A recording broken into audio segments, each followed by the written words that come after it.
নতুন বাংলাদেশে চীনের আরো জোরালো ভূমিকা চাইলেন প্রধান উপদেষ্টা। ঢাকা বেইজিং এর মধ্যে একটি চুক্তি ও 8টি সমঝোতা সই।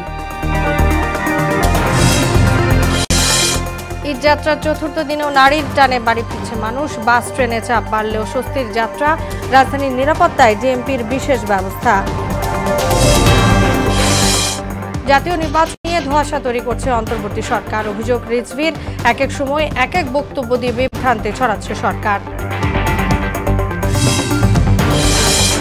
এবং মিয়ানমার ও থাইল্যান্ডে ভূমিকম্পের তাণ্ডব, চোখের নিমিষে ধ্বংসস্তূপে পরিণত কয়েকটি বহুতল ভবন, বহু হতাহত, জরুরি অবস্থা ঘোষণা।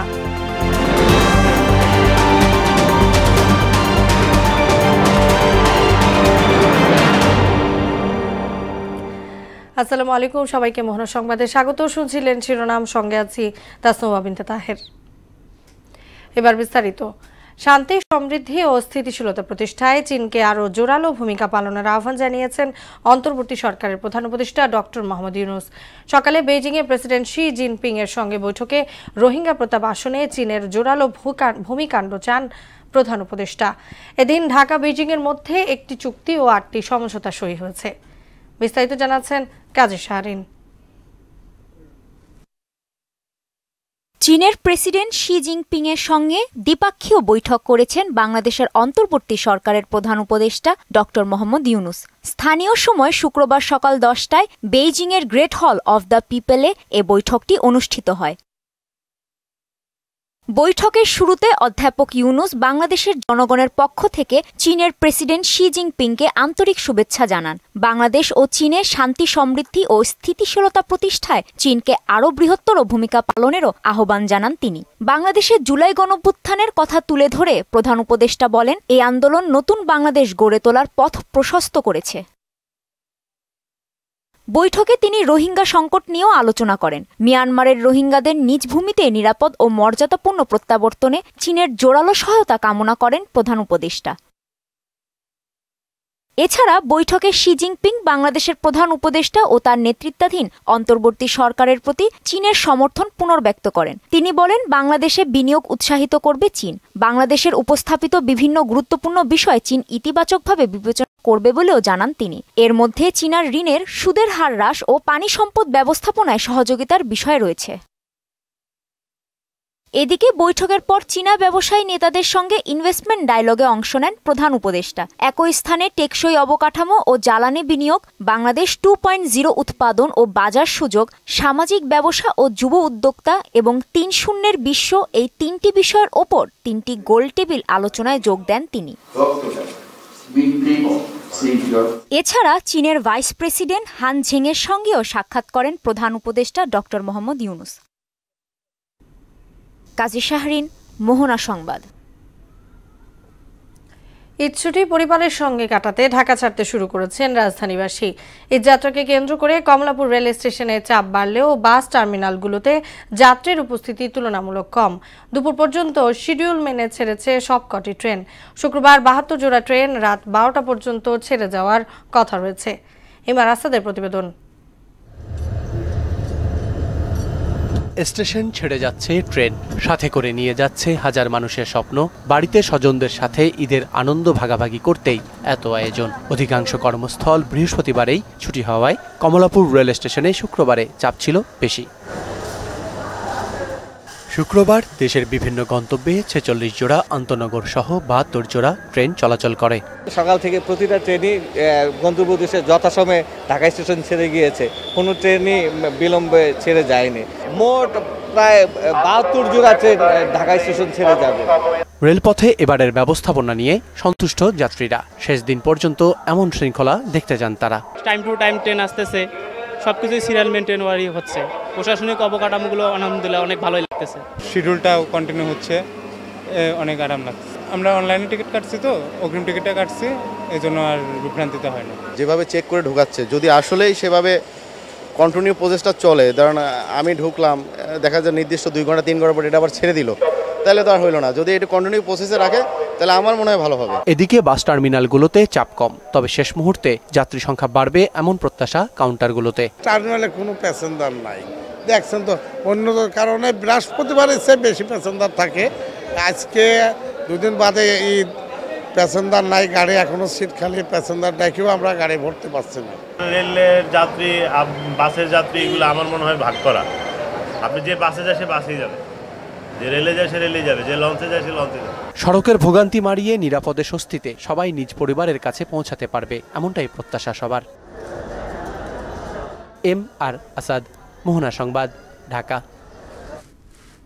দর্শক, ঈদ যাত্রার খবর জানাতে ঢাকা টাঙ্গাইল মহাসড়কের চন্দ্রা এলাকা থেকে আমাদের সঙ্গে সরাসরি যুক্ত হচ্ছেন সহকর্মী আলহাজ হোসেন। আলহাজ, ঢাকা টাঙ্গাইল মহাসড়কে গাড়ির চাপ কেমন দেখছেন?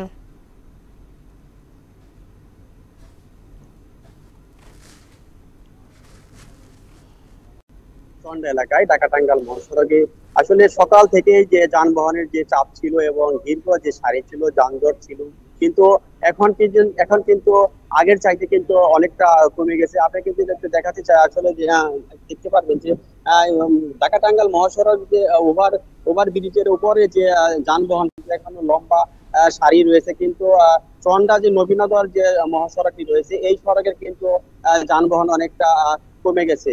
তবে আপনি বিষয় জানিয়ে রাখি যে ঢাকা টাঙ্গাইল মহাসড়কের যে চিত্র, যে সকালের যে চিত্র ছিল, দুপুরের যে চিত্র ছিল, কিন্তু এখন কিন্তু তার একটু ভিন্ন চিত্র। অনেকটা যানবাহনের যে সারিটা অনেকটা কমে গেছে। কিন্তু আমি পুলিশের সাথে কথা বলেছি, তারা যে বিষয়টি জানিয়েছেন যে আগামী যে আর 2-4 ঘন্টা পরেই কিন্তু এই অনেকটা যানবাহনের যে অনেকটা স্বাভাবিক হয়ে যাবে বলে আমাকে জানিয়েছে।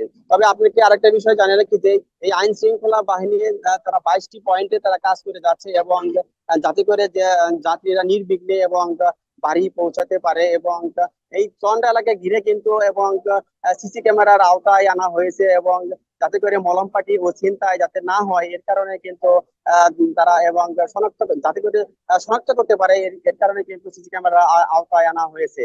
তবে আপনাকে আরেকটা বিষয় জানিয়ে রাখি যে এই মহাসড়ককে ঘিরেই কিন্তু প্রতি বছর যে যানজটের সৃষ্টি হয় এবং ভোগান্তি পোহাতে হয়, এবং এই বছরের গত বছরের তুলনায় কিন্তু এবছরের যে যাত্রীদের কাছে এবং অতিরিক্ত ভাড়ার যে বিষয়টা ভাড়া নেওয়া হচ্ছে, যার কারণে কিন্তু যাত্রীদের ভোগান্তি পোহাতে হচ্ছে। এই ছিল গাজীপুরের কালিয়াকৈর থেকে মহাসড়কের সর্বশেষ তথ্য। আলহাজ, আপনাকে ধন্যবাদ। ঈদ উল ফিতরে রাজধানীর নিরাপত্তায় বিশেষ ব্যবস্থা নেওয়ার কথা জানিয়েছে ডিএমপি। বাসা বাড়ি, দোকানপাট, ব্যবসা প্রতিষ্ঠান ও বিপণী বিতানের নিরাপত্তায় নগরবাসীকে কিছু নির্দেশনা মেনে চলার অনুরোধ জানানো হয়েছে। কি সেই নির্দেশনা, চলুন জেনে আসি এসইউ সেলিমের প্রতিবেদনে। ঈদের সময় প্রতি বছর পরিবারের টানে রাজধানী ছেড়ে যায় কয়েক লাখ মানুষ। স্বজন ও পরিবারের সাথে ঈদ আনন্দ ভাগাভাগি শেষে পেটের টানে আবার ফিরে আসে রাজধানীতে। মাঝের এ সময়ে ফাঁকা বাড়ি ঘরে ঘটে নানা অপরাধ। এবার ঈদ উল ফিতরে রাজধানীর বাসাবাড়ি ও ব্যবসা প্রতিষ্ঠানের নিরাপত্তায় সব ধরনের প্রস্তুতি নেওয়া হয়েছে বলে জানান ডিএমপির মুখপাত্র তালিবুর রহমান। আবাসিক এলাকা, বাণিজ্যিক এলাকা কেন্দ্র করে আমাদের কর্মসূচি গ্রহণ করেছি। তার মধ্যে আমাদের যে নিয়মিত টহল কার্যক্রম সেটা আরো জোরদার থাকবে। বিভিন্ন এলাকায় যে চেকপোস্ট পরিচালনা করা হয় সেসব এলাকায় যে চেকপোস্ট সেগুলো অব্যাহত থাকবে। এছাড়া গোয়েন্দা নজরদারি অব্যাহত থাকবে। ইতিমধ্যে যে আমরা অক্সিলারি পুলিশ অফিসার নিয়োগ করেছি তাদেরকে আরো কার্যকর করা হবে, এবং বিভিন্ন মহল্লায়, বিভিন্ন এলাকায় তাদের যে উপস্থিতি, সেটা কার্যকর উপস্থিতি, সেটা আমরা নিশ্চিত করব। ডিএমপির পদক্ষেপ সফল করতে বিপণী বিতান, বাসাবাড়ি ও ব্যবসা প্রতিষ্ঠান মালিকদের কিছু নির্দেশনা মেনে চলার অনুরোধ জানান এই পুলিশ কর্মকর্তা। যারা বাসাবাড়ি ছেড়ে অন্যত্র চলে যান তাদের ক্ষেত্রে আমরা অনুরোধ করেছি বাসায় যেন বেশি মূল্যবান জিনিসপত্র, নগদ অর্থ, স্বর্ণালঙ্কার এগুলো রেখে না যান। যে কোনো প্রয়োজনে পুলিশের সহায়তা করার জন্য পুলিশের যে জরুরি নাম্বারগুলো সেগুলো আমরা জনগণকে দিয়েছি। কোনো কারণে কেউ যদি কোনো বিপদ আজ করতে পারে বা আজ করে, সেক্ষেত্রে দ্রুততম সময়ের ভিতরে পুলিশ যাতে সাড়া দিতে পারে সেই জন্য এসব নাম্বারে যোগাযোগ করার জন্য নগরবাসীকে অনুরোধ করা হয়েছে। ঈদ যাত্রা ও ঢাকা ফেরা নিরাপদ করতে রাজধানীর প্রবেশ পথে বিশেষ নিরাপত্তা ব্যবস্থা নেওয়ার কথাও জানান তালেবুর রহমান। ঈদ যাত্রা সেটাকে নির্বিঘ্ন করার জন্য বিভিন্ন বাস স্টেশন, রেল স্টেশন এগুলোতে আমাদের বিশেষ নিরাপত্তা কর্মসূচি নেওয়া হয়েছে। এসইউ সেলিম, মোহনা সংবাদ, ঢাকা। তাদের অন্তর্বর্তী সরকার জাতীয় নির্বাচন নিয়ে ধোঁয়াশা তৈরি করছে বলে অভিযোগ করেছেন বিএনপির সিনিয়র যুগ্ম মহাসচিব রুহুল কবির রিজভী। সরকার এক এক সময় এক এক বক্তব্য দিয়ে পতিত সরকারের মতোই বিভ্রান্তি ছড়াচ্ছে বলেও মন্তব্য করেন তিনি। নয়াপল্টনে বিএনপির কেন্দ্রীয় কার্যালয়ে এক অনুষ্ঠানে নির্বাচনের সুনির্দিষ্ট তারিখ ঘোষণার আহ্বানও জানান রিজভী। আরও জানাচ্ছেন হুমায়ুন কবির। বিএনপির ভারপ্রাপ্ত চেয়ারম্যান তারেক রহমানের পক্ষ থেকে জুলাই গণঅভ্যুত্থানে হতাহত রিকশা, ভ্যান ও অটো চালক পরিবারের মাঝে ঈদ উপহার তুলে দেন বিএনপির সিনিয়র যুগ্ম মহাসচিব রুহুল কবির রিজভী ও ঢাকা দক্ষিণের সদ্য স্বীকৃত মেয়র ইশরাক হোসেন। এ সময় মেয়র ইশরাক বলেন, দক্ষিণ সিটি নির্বাচন ইস্যুতে বিলম্ব হলেও আদালত থেকে ন্যায় বিচার পেয়েছেন তিনি। রায়ের মাধ্যমে দেশে আইনের শাসন প্রতিষ্ঠিত হয়েছে বলেও দাবি করেন ইশরাক। যথাযথ আইনি পদক্ষেপ প্রক্রিয়া নিশ্চিত করে আমরা মামলার কার্যক্রম পরিচালনা করি, সাক্ষী শুনানি হয়, আর্গুমেন্ট হয় এবং পরবর্তীতে আমি গতকাল আমার কাঙ্ক্ষিত রায় সেটি আমি পাই। আমার যে ন্যায় বিচারটি সেটি পাওয়ার জন্য আমি আমার কার্যক্রম করেছি। এই রায়টি হওয়ার কথা ছিল আরো 4.5-5 বছর আগে, 180 দিনের মধ্যে, কিন্তু স্বৈরাচারী শেখ হাসিনার আমলে এই রায়টি আমাকে দেওয়া হয় নাই। অনুষ্ঠানে ফেসিবাদ বিরোধী আন্দোলনে 17 জন রিকশা ও ভ্যান শ্রমিক নিহত হয়েছে উল্লেখ করে তাদের পরিবারের দায়িত্ব নিতে সরকারের প্রতি আহ্বান জানান বিএনপির সিনিয়র যুগ্ম মহাসচিব রুহুল কবির রিজভী। প্রতিটি অটো রিকশা চালক কি নিদারুণ দুঃখ কষ্টের মধ্যে আছে। যে ছেলে উপার্জন করে তার পরিবার চালাতো, তার মাকে চালাতো, তার বিধবা মাকে, সেই মা হাহাকার করছে, পরিবারটা হাহাকার করছে। তো সুতরাং এই অবস্থা চলতে পারে না। ইমিডিয়েটলি সমস্ত তালিকা আপনার সরকারকে সম্পাদন করতে হবে, করে তাদের যাতে একটা মাসোহারা এবং তাদের পরিবারে যদি কোনো ছেলে বা কোনো মেয়ে লেখাপড়া করে তার ওই লেখাপড়া অনুযায়ী উপযুক্ত কোনো চাকরি তার ব্যবস্থা করতে। নির্বাচনের সুনির্দিষ্ট তারিখ ঘোষণা করে জাতিকে আশ্বস্ত করতে অন্তর্বর্তী সরকারের প্রতি আহ্বানও জানান তিনি। যে নির্বাচন নিয়ে বিভিন্ন ধোঁয়াশা তৈরি করা হচ্ছে, ডিসেম্বর না জুন না মার্চ, এক এক সময় এক একটা কথা বলা, এইটা তো আমাদের শেখ হাসিনার কিছু কথাবার্তার সাথে এটার মিল পাওয়া যায়। হুমায়ুন কবির, মোহনা সংবাদ, ঢাকা। ঈদ একেবারেই সমাগত। এ সময় রাজধানীর শপিং মলগুলোতে ক্রেতায় জমজমাট থাকলেও এবারে চিত্র ভিন্ন। দীর্ঘ ছুটির ঘেরাটোপ আর মূল্যস্ফীতির কারণেই 27 রমজানেও ক্রেতা খরার কথা জানালেন ব্যবসায়ীরা। তবে ক্রেতারা যারা আসছেন তারা খুশি মনে কেনাকাটা করছেন। মনিরুল ইসলামের প্রতিবেদন।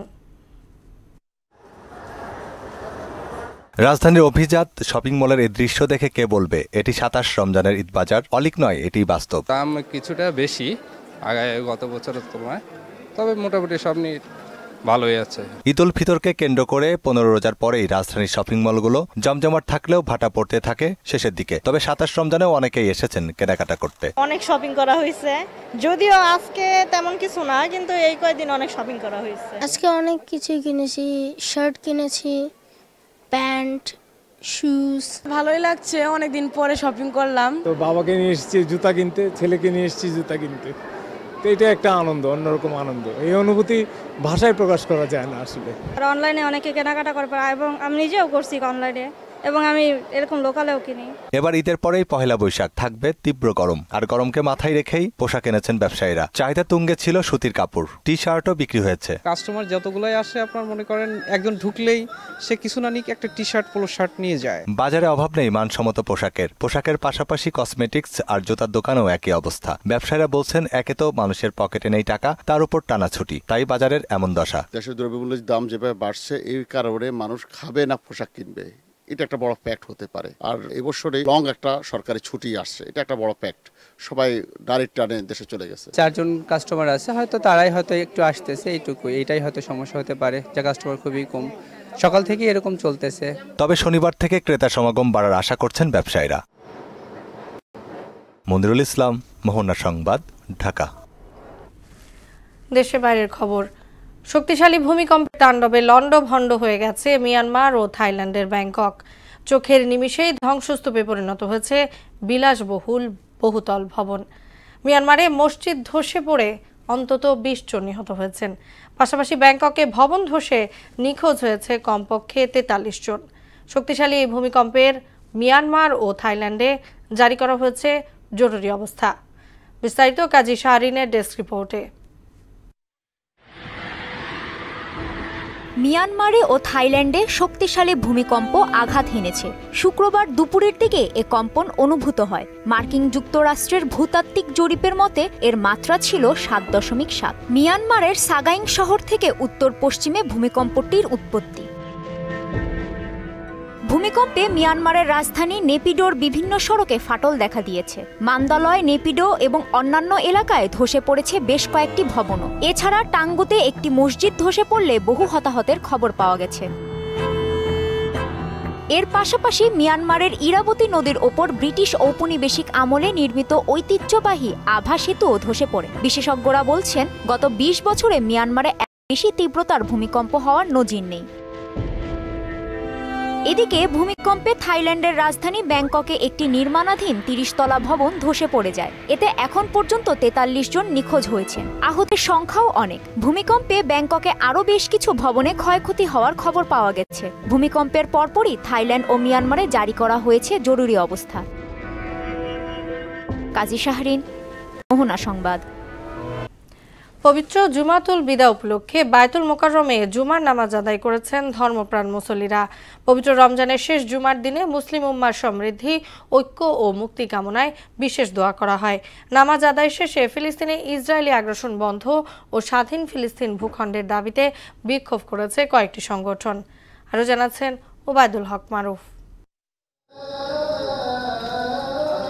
রমজান মাসের শেষ শুক্রবার অথবা শেষ জুমাবারের দিনকে জুমাতুল বিদা হিসেবে ধরে সম্মিলিত দোয়া মোনাজাতে মহান আল্লাহর নৈকট্য লাভের আশায় মসজিদে জড়ো হন ধর্মপ্রাণ মুসলমানরা। দেশের জাতীয় মসজিদে এ উপলক্ষে দরুদ, তাসবিহ, নফল ইবাদত ও জুমার সালাত আদায় করেন তারা।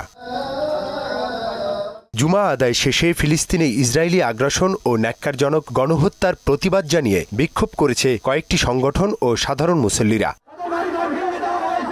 তপ্ত রোদ উপেক্ষা করে রোজাদার মুসল্লিরা শেষ জুমার দিনে নিজেদের সকল চাওয়া পাওয়ার কথা জানালেন মহান রবের কাছে। শিশু বাচ্চাদের উপরে বোমা হামলা করে তাদেরকে যেভাবে মারছে, তারা ইফতার করতে পারছে না, তারা পানি পাচ্ছে না, তারা খাবার পাচ্ছে না, তাদের উপরে অনেক কষ্ট হচ্ছে। আল্লাহর উপরে তাদের উপরে খাস রহমত বরকত দান করে। বাংলাদেশের থেকে যেভাবে কালনাগিনী সরকারকে উৎখাত করা হয়েছে, তার থেকে 1000 গুণ বেশি কষ্ট দিয়ে এই ইসরায়েলকে ধ্বংস করে দিয়ে ফিলিস্তিনবাসীদেরকে যেন আল্লাহ রব্বুল আলামিন মুক্ত করে দিয়ে। ফিলিস্তিনের মুসলমান, তারপরে বসনিয়ার মুসলমান, তিউনিসিয়ার মুসলমান, বর্তমানে বিভিন্ন দেশে মুসলমানরা নির্যাতিত হয়েছে, তাদের জন্য দোয়া করা হয়েছে। আর আমাদের দেশ ও জাতির কল্যাণে আমি সব সময় দোয়া। ধর্ম বর্ণ নির্বিশেষে সকলের জন্য এই দেশটাকে ঐক্যবদ্ধভাবে শান্তি বজায় রাখতে পারি। তবে কোরআন হাদিসের আলোকে জুমাতুল বিদা হিসেবে বিশেষ কোনো দিন উল্লেখ নেই জানিয়ে রমজান ও জুমার স্বাভাবিক আমল পালন করার পরামর্শ ইসলামী চিন্তাবিদদের।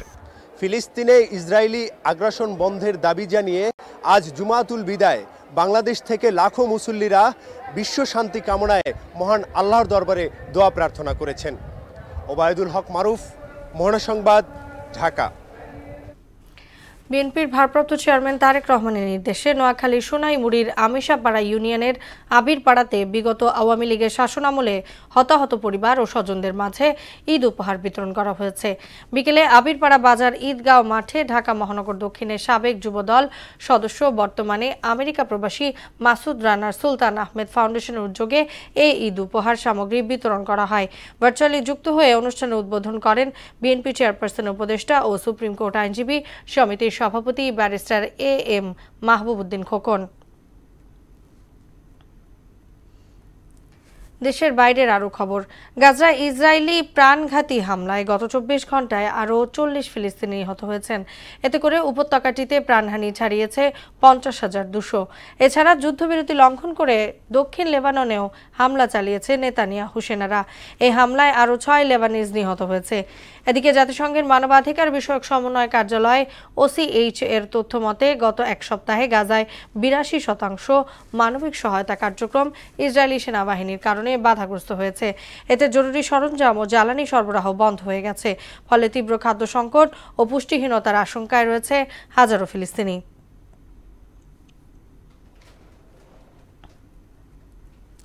খেলার খবর ক্রিকেট। অবশেষে বাসায় ফিরলেন তামিম ইকবাল। হাসপাতাল থেকে ছাড়পত্র পেয়েছেন তিনি। আগের চেয়ে অনেক ভালো আছেন তামিম, তবে চিকিৎসকের পরামর্শ অনুযায়ী তাকে চলতে হবে, থাকতে হবে বিশ্রামেও। এদিকে তামিমের এই অবস্থা থেকে পুরো দমে উত্তরণের জন্য লাইফস্টাইল পরিবর্তনের দিকে জোর দিচ্ছেন চিকিৎসকরা। এ নিয়ে আরও জানাচ্ছেন মুদাসির আলী। সোমবার হার্ট অ্যাটাক করে জীবন মৃত্যুর সন্ধিক্ষণ থেকে ফিরে এসে এখন অনেকটাই ঝুঁকিমুক্ত বাংলাদেশ ক্রিকেট দলের সাবেক অধিনায়ক তামিম ইকবাল। শুক্রবার দুপুরে রাজধানীর এভার কেয়ার হাসপাতাল থেকে ছাড়পত্র পেয়েছেন তিনি। ফিরে গেছেন তার বাসায়। কেমন আছেন এখন তামিম? জানা যায় এখন অনেকটাই ভালো আছেন তিনি, তবে বাসায় ফিরে গেলেও চিকিৎসকের পরামর্শ অনুযায়ী তাকে চলতে হবে। এদিকে খুব সহসাই মাঠে ফিরছেন না তামিম, এজন্য অপেক্ষা করতে হবে 3 থেকে 4 মাস।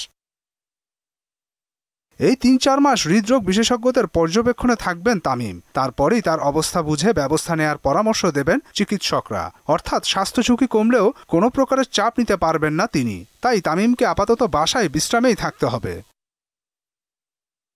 এদিকে জীবনযাপনে তামিমের আনতে হবে পরিবর্তন। তার ধূমপানের বিষয়টি গণমাধ্যমে চলে আসা এ নিয়ে চলছে ব্যাপক আলোচনা সমালোচনা। যদিও পরে এভার কেয়ার হাসপাতালের পক্ষ থেকে দুঃখ প্রকাশ করা হয়। তামিমের নামটা ভুলবশত অ্যাটাচ করার জন্য আমি দুঃখিত।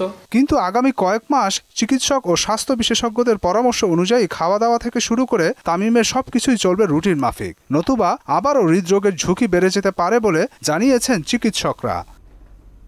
মুদাসির আলী। শেষ করব মোহনা সংবাদ, যাওয়ার আগে সুনামগুলো জানিয়ে দিচ্ছি আরো।